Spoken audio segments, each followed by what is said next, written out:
Hey man, how you doing? It's Rashawn the Dude Dad coming to you with the DeadRong podcast, episode 8, and some unsolicited sports talk.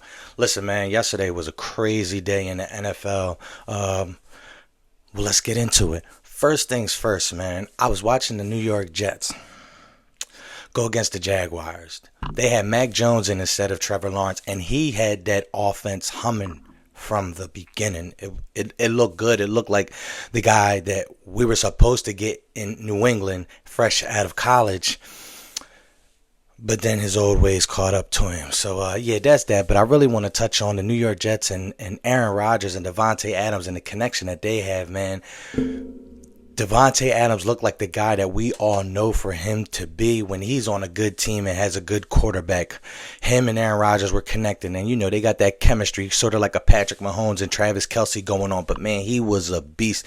They gave him the jet sweeps. They was giving him throws, post corners up the seam. Man, he looked amazing. I think he recorded 101 touchdowns.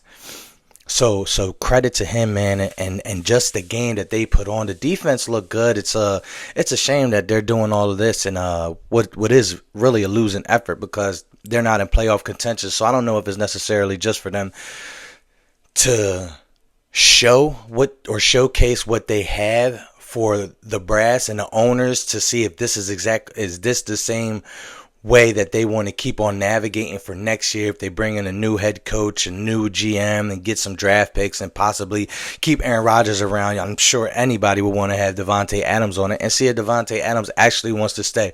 But again, man, credit to Devontae Adams, man. He's a beast. He's always been a beast.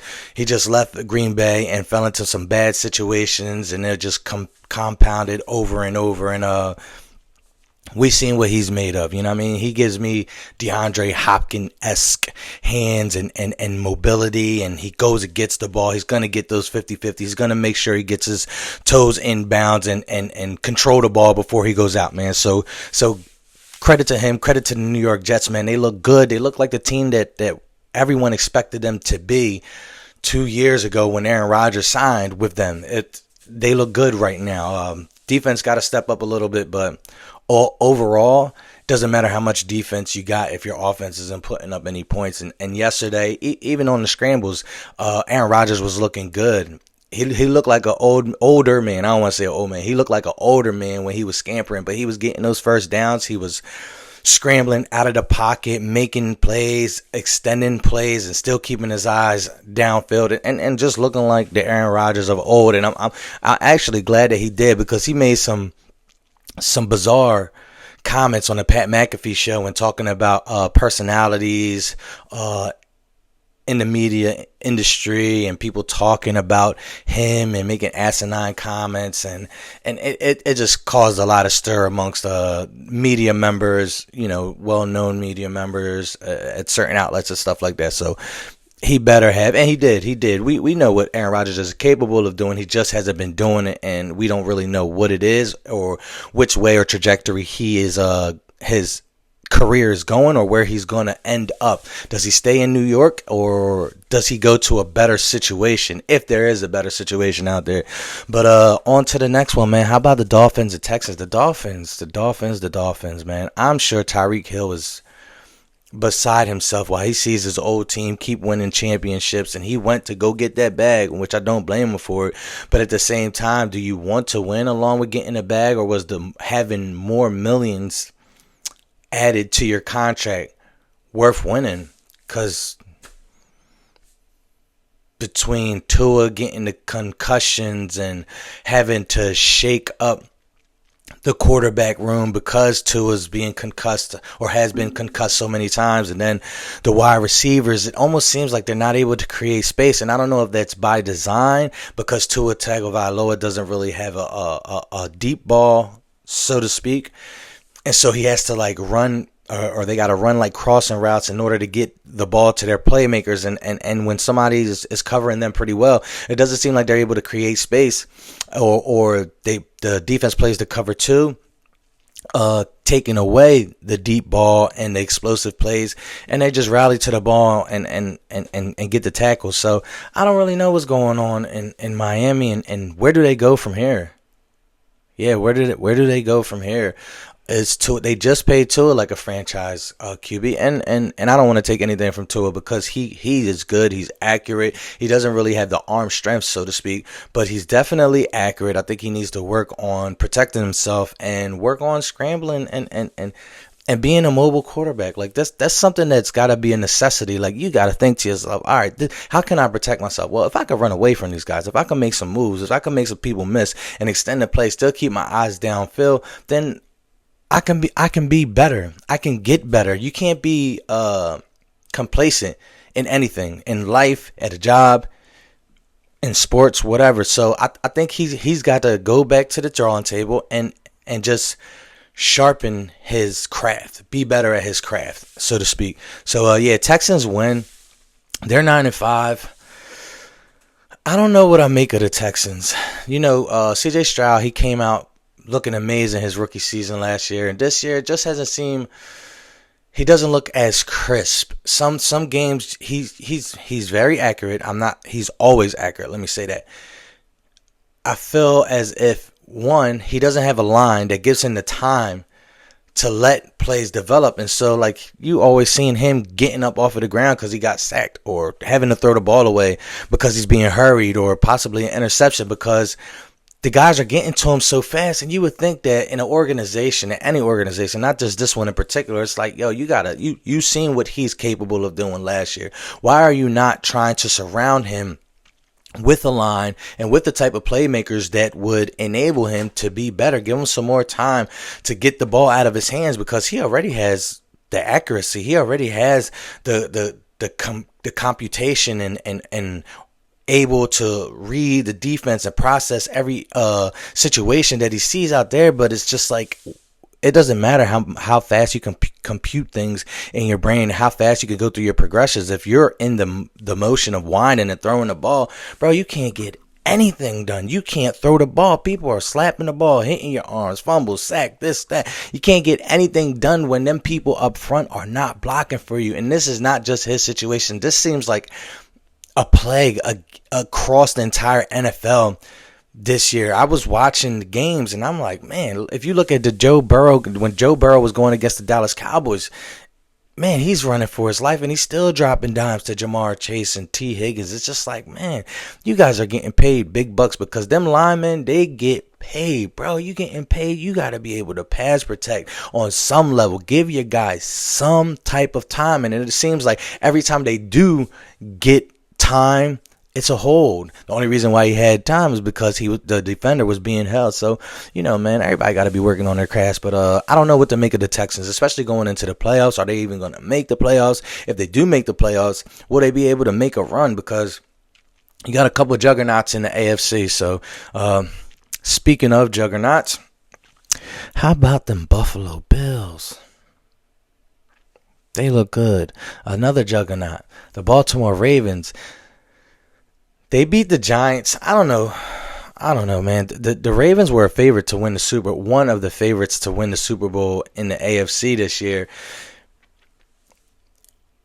And their defense is always pretty good. They're never like pedestrian or bottom of the barrel. They're always pretty good, or at least above average. And I feel like the offense hasn't been delivering what I expected them to be. I expected them to be a high-power offense, run the ball, keep on handing the ball off to Derrick Henry, and also running the read option with Lamar. And then you got some guys on the outside that have hands, that are able to do what they could do in the slot as split outs, coming out of the backfield like it was almost equivalent to the greatest show on turf, so to speak. That's the best comparison that I could give as far as prediction going into the season. And again, I feel as if they haven't delivered, or they haven't played up to their potential, which they can be. I always looked at them as a juggernaut, and as long as Lamar is there. And he's playing his game, not trying to be Dan Marino, not trying to be Joe Montana, trying to be Lamar Jackson. I hate when these quarterbacks, I hate when these coordinators try to force these guys to be a pocket passer when that's not who they are. They made it this far. They became your draft pick because of who they were in college and how they played their entire life. And then one day you guys just say, you know what? I don't want you to be that anymore. Everything that I've seen in you, I want you to forget about that and become a pocket passer. Forget about throwing, blah, blah, blah, blah, blah. Nah, man. If you, a scouter, you, a coordinator, you, a coach, you, a GM, you, a owner, seen something in a player and that's what made you gravitate towards them, use that to your advantage. Don't take that away from them. Don't take that away from them. That's like asking a fish to run a 40-yard dash on land. That's not what he does. A fish swims, right? So, yeah, man, let him do what he does, man. I feel like they always do that with the mobile quarterback. They're like, oh, we got to make him a pocket passer. Nah, man, be exactly who you are. Be true to it. Hone in on who you are. Develop that to be the best that you can be, and you'll excel. And that goes with anything in life, honestly, if you're good at it. So that was that. Now, as far as the Washington Commanders, right now, the crazy thing about the Washington Commanders is they're all right, and they always seem to get out to a fast start in the first half, and then they kind of slow up and they'll drive the ball, but they're always settling for field goals. And I don't know, man. They got a good young quarterback. And Jaden Daniels, he doesn't really turn the ball over. He's always taking care of it. He kind of makes the right reads. I've been watching his games, and I'm looking at him, and it strikes me sort of like Jalen Hurts. Sometimes he just holds the ball too long. He holds the ball too long, and he doesn't trust some of his receivers at times. So right now, if the playoffs started, the Eagles and the Commanders, they would be going against each other. I would have the Eagles in that just because I've seen them win already. But they still got another game to play, and I wonder if the division is gonna come down to that. I don't know. I think maybe the Eagles are out of their reach. Well, actually, it looks like the Eagles are out of their reach right now. So, Commanders will probably be locked in the number 7 spot. That's what it looks like, should I say? But we don't know. But back to the Buffalo Bills and the Detroit Lions, man. The Buffalo Bills came out swinging. This was already projected to be a heavyweight title match, a precursor or a preview of the Super Bowl, and they came out, Josh Allen doing what Josh Allen do. Bam. They up 14-0 against the Detroit Lions in Detroit. But one thing about the Detroit Lions and those kneecap biting boys, they're going to fight all the way through, even if they make some bonehead plays, even if their offense doesn't start fast like they typically do, because they're good at starting fast. They stick with their game plan. Their offensive coordinator always keeps the defense going. They got amazing skill players. And Jared Goff, 90% of the time, is taking care of the ball. He really doesn't put the ball in harm's way, man. And he looks good, man. He looks good in that offense. They stormed back. And that's exactly what it was. They stormed back. They got the crowd back in the game. And they were going. It was haymaker for haymaker.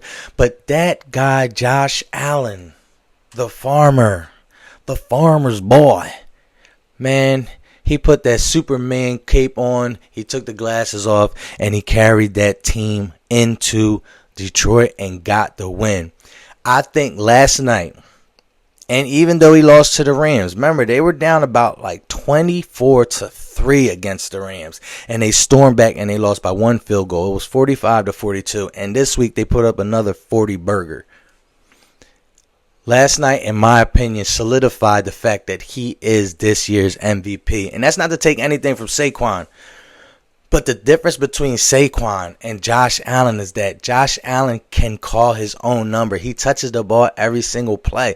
So it's kind of like lopsided in the fact that Saquon can't take a snap and also hand the ball off to himself. And if he doesn't feel like it's the right thing to do, take the ball. He can't, so for those reasons, and the fact that the ball is always going to be in Josh Allen's hand, and he's able to make these plays, and he's been taking care of the ball and then putting up back-to-back 40 points games, man.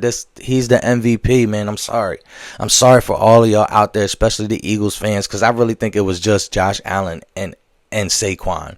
Now, barring that Josh Allen stinks it up in these last couple of games and Saquon balls out and they actually give him the ball and keep feeding him and he breaks the rushing record for a single season, then I'm going to change my vote. But for right now, it's Superman Josh Allen.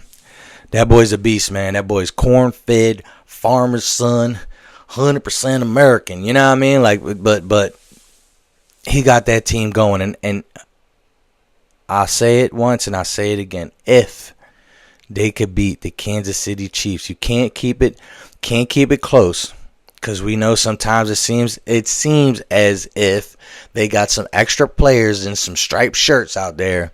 So you got to beat them down, and you can't keep it close because Patrick Mahomes can do Patrick Mahomes things when it comes down to that last 2 minutes, 3 or 4 minutes in a game. So when you beat the Chiefs, you have to beat them down. You can't leave anything to chance. You can't leave anything in the referee's hands, because it's 90% going to go their way.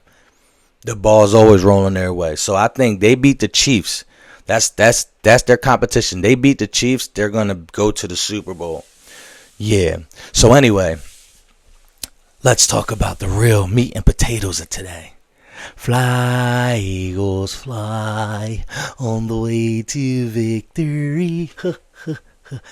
Fly, Eagles, fly. Gotta get that W. 1, 2, 3. Now, I don't even know if that's a song or anything, but you know what I mean? Listen, man, the Eagles look good. You know, man, it was a good thing to see Jalen Hurts and A.J. Brown, like, chopping it up on the sideline. Like, listen, this is your man. Before everything, this is your job. This is your profession. And I get that. That's cool. You know what I'm saying?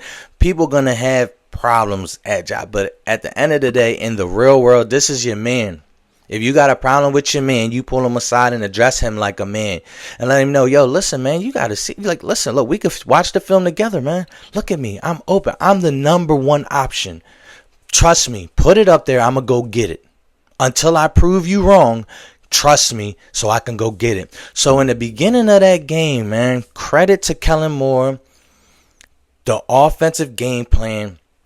They were humming. They were getting the ball to A.J. Brown. They were getting the ball to Devontae Smith.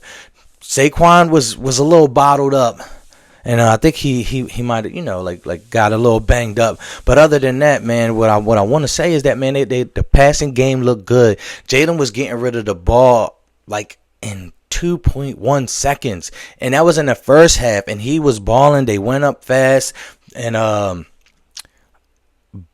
the stupid fumble gave life to the Pittsburgh Steelers, man. Cooper DeJean, man, it's a shame when your defense makes a stand like that and then they get off the field and special teams are supposed to do their job and then they fumble or whatever could happen. You know what I mean? Some freak touch or something like that happens, and then all of a sudden I just was thinking I was about to get a glass of water or some Gatorade and chill on the sideline, and I got to put my helmet back on and go defend all over again because you couldn't just catch the ball or fair catch or do anything like that. And Cooper DeJean, he's a young stud. He's a beast in his own right, but you got to make sure that you take care of the ball. You don't give life to a team that's about to be dead. You don't take them out of the water. You let them sink. Don't throw him a life preserver. And that's what he did. He threw him a life preserver, gave them life when they were on their heels. They were down for the count. You know what I mean? But outside of that, the defense was looking all right.